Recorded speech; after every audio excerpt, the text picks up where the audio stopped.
कहते हैं कि इस दुनिया में कोई भी कार्य संभव नहीं होता। जरूरत है तो बस थोड़े से हौसले की और कुछ कर गुजरने की चाहत की। हमारी ये कहानी भी ऐसे ही एक शख्स की है जिसके सपनों पर दुनिया हंसा करती थी, किंतु जिस दिन उसके कद ने बादलों को चीरा, उस दिन दुनिया इतनी छोटी हो गई कि शायद उससे नज़रें मिलाना तो दूर, दुनिया की नज़रें उस शख्स की नज़रों तक देख पाने में भी असमर्थ थी। ये कहानी है झारखंड के निवासी सुनील की, जो अपने छोटे से परिवार के साथ, जिसमें उसके बूढ़े माँ बाप, पत्नी और 2 छोटे बच्चे थे, झारखंड के एक कस्बे में रहता था। हर पिता की तरह सुनील की भी इच्छा थी कि उसके बच्चे बड़े होकर डॉक्टर या इंजीनियर बने, और अपने इसी सपने को पूरा करने के लिए वो दिन रात मेहनत किया करता था। सुनील की एक छोटी सी चाय की दुकान थी, जिससे उसकी इतनी आमदनी हो ही जाती थी कि उसका परिवार पल सके। बच्चे थोड़े बड़े हुए तो सुनील ने उनका दाखिला पास ही के एक विद्यालय में करवा दिया। बच्चों की पढ़ाई में किसी भी प्रकार की कोई कमी ना हो, इसलिए सुनील दिन भर चाय की दुकान चलाने के बाद रात को कोयले की खदान में काम करने लगा, और उसकी पत्नी ने भी धोबी का काम शुरू कर दिया और लोगों के कपड़े धोने लगी। वक्त गुजरता गया और बच्चे जब थोड़े बड़े हुए तो सुनील ने बच्चों की अच्छी पढ़ाई के लिए गांव से 40 किलोमीटर दूर शहर के एक स्कूल में उनका दाखिला करवा दिया, जिसकी फीस भी बहुत ज़्यादा थी, पर सुनील की जिद के आगे ये कुछ भी नहीं थी। अब जहाँ एक और सुनील अपने बच्चों के लिए देखे गए सपनों को साकार करने की जिद में दिन रात मेहनत कर रहा था, तो वहीं दूसरी ओर गांव के लोग उसकी हंसी उड़ाते थे कि ये चाय बेचने वाला अपने बच्चों को डॉक्टर बनाएगा। गांव वाले सुनील का मजाक उड़ाया करते थे, परंतु सुनील अपने सपनों पर अडिग था और इन सब बातों का उस पर कोई खास प्रभाव नहीं पड़ता था। वक्त गुजरता गया और सुनील भी जी तोड़ मेहनत करता रहा। इस बीच सुनील का बड़ा बेटा हाई स्कूल की परीक्षा में अच्छे अंकों से उत्तीर्ण हो गया, और आगे की पढ़ाई के लिए सुनील ने अपने दोनों बच्चों को शहर के एक हॉस्टल में शिफ्ट कर दिया, जिससे सुनील को आर्थिक स्थिति भी कमज़ोर हो गई। उसने बड़े बेटे का दाखिला शहर की एक मशहूर आईआईटी कोचिंग क्लास में इंजीनियरिंग की प्रवेश परीक्षा की तैयारी करने के लिए करवा दिया, जिसमें सुनील के लाखों रुपए खर्च हो गए। इस कारण सुनील की आर्थिक स्थिति इतनी खराब हो गई कि वो कर्ज में उतर गया, पर उसके हौसले अभी भी बुलंदियों पर ही थे। कुछ ऐसे ही हालातों का सामना सुनील भी कर रहा था। सपने तो वो देख ही चुका था, अब चाहे जीवन खत्म हो जाए पर अपने सपने नहीं तोड़ेगा। सुनील भी अब दोगुनी मेहनत करने लगा। वो पूरे दिन में मात्र 2 घंटे ही सोता था, और यही सिलसिला महीनों तक चलता रहा, पर उसने बच्चों को इस बात की भनक तक नहीं लगने दी ताकि उनकी पढ़ाई में कोई रुकावट पैदा ना हो जाए। तो वहीं दूसरी ओर अपने पिता के हालातों से बेखबर उसके बच्चे भी बड़ी मेहनत और लगन के साथ पढ़ाई करते थे, और कहीं ना कहीं बच्चे भी अपने पिता की परिस्थितियों से अनजान नहीं थे और अप्रत्यक्ष रूप से अपने पिता के संघर्ष के बारे में सब जानते थे। सुनील के हालात इतने बदतर हो गए थे कि गांव वाले उसका मजाक बनाने लगे थे और बात बात पर उसे बेवकूफ़ कहा करते थे, जिससे सुनील भी एक अप्रिय मानसिक वेदनाओं से त्रस्त हो चुका था। गांव वालों के मजाक से सुनील की मानसिक दशा खराब होती जा रही थी, पर सुनील भी एक रबड़ की भांति अडिग था। कोई कितना भी तोड़ मरोड़ ले, पर अंत में वो अपना आकार फिर से ले ही लेता है। अब परिस्थितियाँ कुछ यूँ थी कि दिन भर की मेहनत से थक कर रात को कोयले की खदान में काम करने वाले सुनील को अचानक ही दिल का दौरा पड़ने से वो कई दिनों तक अस्पताल में भर्ती रहा, किंतु अपने बच्चों को इस बात की भनक तक नहीं लगने दी। इस दौरान सुनील की पत्नी ने चाय की दुकान भी संभाली और अपना काम भी करती रही, तो वहीं दूसरी ओर सुनील की बूढ़ी माँ अस्पताल में सुनील की देखरेख करती थी। पूरे 20 दिनों बाद सुनील जब अस्पताल से वापस अपने घर आया तो डॉक्टर की दी हुई सलाह को भूलकर वो रात को फिर कोयले की खदान में काम करने चला गया। इस बात से सुनील के माता पिता और उसकी पत्नी भी नाराज थे, परंतु वो लोग भी सुनील की जिद से परिचित थे, इसलिए कुछ ना कर सके। कुछ समय बाद सुनील के बड़े बेटे ने इंजीनियरिंग की प्रवेश परीक्षा भी दी और नतीजे के इंतज़ार में कुछ दिनों के लिए अपने गांव आने के लिए तैयार था। किंतु सुनील के पिताजी ने उसे मना कर दिया, क्योंकि वो जानते थे कि उनकी परिस्थितियों से परेशान होकर कहीं उनका पुत्र हताश न हो जाए। इसलिए वो खुद ही जाकर अपने बच्चों से मिल आए और उन्हें ज़रूरत के सभी सामान भी दिए आए। फिर कुछ दिनों के बाद नतीजे घोषित हुए और सुनील के बड़े पुत्र का चयन IIT कानपुर में हो गया, जिससे खुश होकर सुनील अपने पुत्र से मिलने के लिए अपनी पत्नी के साथ शहर गया। पुत्र के साथ IIT कानपुर में जाकर सारी जानकारियां प्राप्त कर वो वापस लौट रहा था, किंतु उसके मन में फीस एवं अन्य खर्चों को लेकर चल रहे विचारों को उसने तनिक भी प्रकट नहीं होने दिया और पुत्र को वापस शहर छोड़कर अपने गांव आ गया। जिसके बाद तो वो पैसों की व्यवस्था में इतना उलझ गया कि 3 दिनों तक ठीक से खाना भी नहीं खाया। सुनील पैसों की व्यवस्था में खुद को पूरी तरह भूल चुका था। सुनील को तकरीबन 5 लाख रुपयों की ज़रूरत थी, ताकि वो अपने पुत्र की फीस और अन्य ज़रूरतें पूरी कर कानपुर में उसके रहने के सभी प्रबंध कर सके और अपने छोटे पुत्र, जो कि हाल ही में हाई स्कूल की परीक्षा में उत्तीर्ण हुआ था, उसका भी दाखिला नीट की तैयारी के लिए एक अच्छे कोचिंग संस्थान में करवा सके। अगले ही दिन वो सुबह अपनी पत्नी से इस बारे में बात करता है और फिर उसकी सलाह पर एक साहूकार के पास जाकर 5 लाख रुपए ब्याज पर मांगता है, जिस पर साहूकार उसकी हालत देखकर पैसे देने से इनकार कर देता है। फिर सुनील निराश मन से घर पर आकर अपनी असमर्थता पर इतना चिंतित हो जाता है कि उसे खाने तक का होश नहीं रहता और गर्मी के मौसम में भरी दोपहर में बिना कुछ खाए पिए पैसों की जुगाड़ में निकल पड़ता है। अपने हर एक सगे संबंधियों और रिश्तेदारों के सामने हाथ फैलाकर भी जब उसे निराशा ही हाथ लगती है, तो एक पल के लिए जीवन से उसका मोह ही खत्म हो जाता है। पर उसके सपने उसे जिंदा रहने पर मजबूर कर रहे थे, इसलिए परिस्थितियों का मारा बेचारा मौत के घूंट पीकर भी जिंदा रहा। अंत में जब उसे कोई राह नजर नहीं आई, तो उसने अपना घर बेचने का निर्णय लिया और अपने पिता से इस बारे में जिक्र किया। तो अपने पुत्र की हालत पर वो बूढ़ा बाप अपने आंसुओं को रोक नहीं पाया। उसके निर्णय से सहमत होकर उसने घर के कागजात अपने पुत्र को दे दिए, जिसे लेकर पुत्र दोबारा से साहूकार के पास गया और 4 लाख रुपए में अपने घर का सौदा कर दिया। अब इस नई विपत्ति का सामना करने के लिए सुनील का पूरा परिवार राम भरोसे निकल पड़ा, किंतु जाना कहाँ था ये किसी को नहीं पता था। इस कथा के सबसे मार्मिक दृश्य में आपने देखा कि किस तरह सुनील अपने परिवार के साथ घर छोड़कर निकल पड़ता है और इस गांव में उसका कोई भी दूसरा ठिकाना नहीं था और अपने आत्मसम्मान के कारण किसी भी रिश्तेदार के घर जाना भी उसे मंजूर नहीं था। इसलिए वो अपने परिवार को लेकर दूसरे गांव में एक भले मनुष्य के यहाँ किराए पर कमरा लेकर रहने लगा।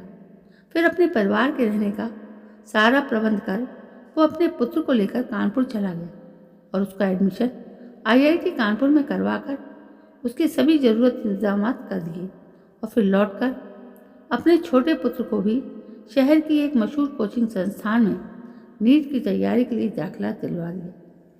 किंतु असली जंग तो अब शुरू हुई, जब उसके दोनों पुत्रों के पढ़ाई के खर्च को वहन करने के लिए उसके पास बिल्कुल भी रुपए नहीं बचे और ना रुपयों के इंतजाम के लिए कोई साधन।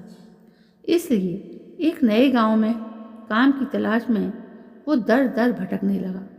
फिर उसे एक गोदाम में हम्माल का काम मिल गया, जहां वो पूरा दिन हम्माली करता और फिर रात को उसी गोदाम की पहरेदारी करता था, जिससे उसके परिवार का गुजर बसर चलने लगा।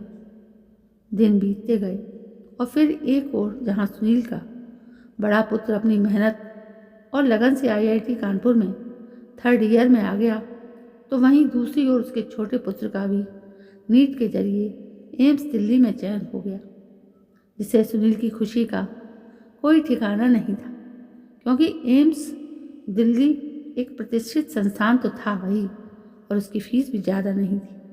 और फिर सुनील उसके छोटे पुत्र के साथ दिल्ली जाकर उसका एडमिशन दिल्ली एम्स में MBBS कोर्स में करवा कर उसका सारा प्रबंध कर वापस अपने गांव लौट आया।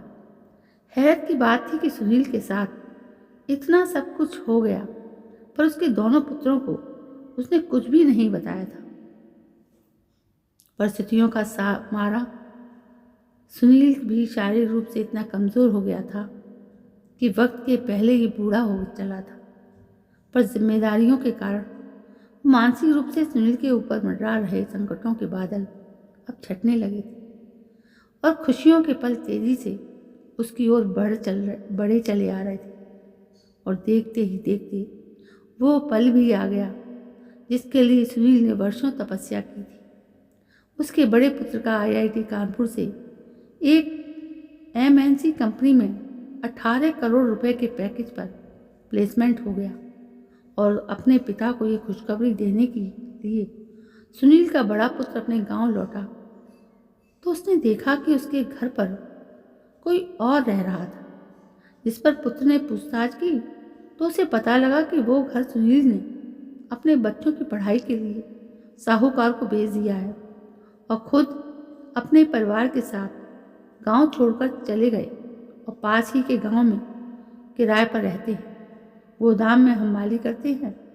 ये वृत्तांत सुनकर पुत्र अपने पिता के संघर्षों की पराकाष्ठा के अनुमान में बेकाबू होकर अपनी आंखों से झरने के समान बह रहे आंसुओं को रोक नहीं पा रहा था। उसे बार बार पिता का एक ही झूठ याद आ रहा था। एक बच्चे को अपने पिता के संघर्षों की दास्तान सहसा ही पता चल जाती है। शायद ये ईश्वर की ही रजा थी कि बच्चे को भी अपने पिता के संघर्षों के बारे में जानने का मौका मिला, और पिता उस गांव के लोगों ने भी उस बच्चे को उसके पिता की वो दर्द भरी दास्तान सुनाई कि बच्चा भाव विभोर हो उठा। उसने ऐसा निर्णय लिया जो कि वाकई में अद्भुत था। वो अपने पिता से मिले बगैर वापस कानपुर लौट गया, और पूरे 2 महीने बाद उसने वहाँ रहते हुए ही वो गोदाम खरीद लिया जिसमें उसके पिताजी हमाली किया करते थे। तो वही दूसरी ओर सुनील इन सब बातों से अनजान था और निरंतर अपना काम कर रहा था। किंतु एक दिन सुबह जब वो काम पर गया तो गोदाम के मालिक ने उसे गोदाम के कागज़ और चाबियां देकर अपनी कुर्सी पर बैठा दिया, और खुद बिना किसी को कुछ बताए वहाँ से निकल गया। इस बात से सुनील हैरान था और कुछ सोच ही रहा था कि इतने में वो ही साहूकार जिसने सुनील का घर खरीदा था वो उसके पास आकर उसे घर के कागजात देकर बिना कुछ कहे ही निकल गया। सुनील के समझ में कुछ भी नहीं आ रहा था कि ये सब क्या हो रहा है। बस अब बहुत हुआ। सुनील भले ही अनजान था, पर अब गांव वालों की नज़रें कुछ इस तरह झुकी थी कि कोई उससे आंख मिलाकर बात करने लायक भी नहीं बचा था, क्योंकि ये वही लोग थे जिन्होंने कभी भी सुनील के सपनों को नहीं समझा और बस उसका मजाक बनाते गए। ये सब देखकर सुनील बड़ी असमंजस की स्थिति में आ गया कि अचानक ऐसा क्या हो गया कि गांव वाले उससे नज़रें मिलाकर बात करने से भी डर रहे हैं। ये सब बात सुनील ने अपनी पत्नी को बताई, जिससे वो खुद भी हैरान थी, और उसने भी सुनील को एक बात बताई जिसे सुनकर सुनील की खुशी का कोई ठिकाना नहीं था कि साहूकार के साथ गांव के कुछ लोग घर आए थे और गिड़गिड़ाकर माफ़ी मांगते हुए गांव में मुफ्त शिक्षा हेतु बहुत ही भव्य विद्यालय बनवाने का काम शुरू किए जाने की खुशी में धन्यवाद अदा करके चले गए। सुनील अपने साथ हो रही इस खुशनुमा बातों को लेकर हैरान था, इसलिए सारा माजरा समझने के लिए वो वापस अपने पुराने गांव में अपने परिवार के साथ लौट जाता है। और वहाँ पहुंचकर जब उसने वहाँ का नज़ारा देखा तो गर्व से उसका कद आसमान को चीरने लगा, क्योंकि वो जैसे ही पुराने गांव में पहुंचा तो उसने देखा कि गांव के बीचों बीच एक विशाल भूभाग पर एक भव्य विद्यालय का निर्माण जोरों शोरों से चल रहा है। वो कुछ समझ पाता इससे पहले कि उसे प्रवेश द्वार पर बना हुआ सीमेंट का एक छोटा सा बोर्ड दिखाई दिया है, जिसके मध्य में काले रंग की ग्रेनाइट की प्लेट पर स्वर्णिम अक्षरों से लिखा गया हुआ है, बच्चों के लिए उच्च श्रेणी की मुफ्त शिक्षा हेतु श्री सुनील जी द्वारा सप्रेम भेंट स्वरूप लोकार्पित। से देखकर सुनील का परिवार भी खुशी से फूला नहीं समाता और इसके बाद सुनील अपने पुराने घर पहुंच जाता है। अपने परिवार को घर पर छोड़कर वो गांव वालों से मिलने निकल जाता है। फिर जब वो गांव की चौपाल पर पहुंचता है तो उसे देख चौपाल पर बैठे हुए सभी लोग उसके सम्मान में खड़े होकर उसे इस आदर के साथ वहां बैठाते हैं। और फिर सुनील उनसे पूछता है कि ये सब क्या हो रहा है, कि विद्यालय का निर्माण कौन करवा रहा है। फिर चौपाल पर बैठा एक बुजुर्ग सुनील को सारी बातें बताता है कि उसका पुत्र कुछ दिनों पहले यहाँ आया था और आपके संघर्ष पर व्याकुल होकर रो रहा था। फिर उसने उसी दिन हम लोगों के सामने शपथ ली कि जो संघर्ष आपने किया वो गांव के किसी और पिता को नहीं करना पड़ेगा, और फिर यहाँ से चला गया। अब जाकर सुनील को पता चला कि ये सब उसके पुत्र के द्वारा किया जा रहा था, और फिर वो ये सब बातें अपने परिवार को बताने के लिए चल दिया। पर जैसे ही वो घर पहुंचा तो उसने देखा कि उसका पुत्र परिवार के साथ भोजन कर रहा है। उसने अपने पुत्र को सीने से लगा लिया और उसकी आंखों से खुशी के आंसू बहने लगे। ये वो पल था जिसे हम सुनील की मंजिल मान सकते हैं। फिर पिता और पुत्र काफ़ी देर तक बैठकर चर्चा करते हैं। पुत्र अपने नए जॉब के बारे में पिता को बताता है, जिसे सुनकर सुनील बहुत खुश हो जाता है और उसे ढेर सारा आशीर्वाद देता है। अगले दिन सुबह पुत्र वापस लौट जाता है और गोदाम का काम देखने के लिए एक मैनेजर को नियुक्त कर जाता है। सुनील भी अब निश्चिंत होकर गोदाम और विद्यालय निर्माण कार्य में व्यस्त हो जाते हैं।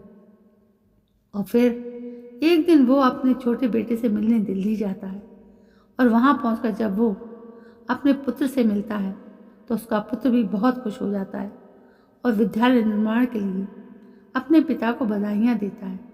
वे कुछ देर बैठकर बातें करने के बाद वो सुनील को स्टेशन तक छोड़ देता है और सुनील वापस अपने गांव लौट जाता है।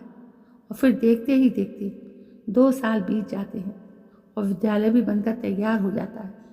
तो वहीं दूसरी ओर उसका छोटा बेटा भी दिल्ली एम्स में MBBS की पढ़ाई पूरी कर कुछ दिनों तक वहाँ प्रैक्टिस कर झारखंड में ही अपना एक अस्पताल खोल लेता है, जो देखते ही देखते पूरे झारखंड में मशहूर हो जाता है।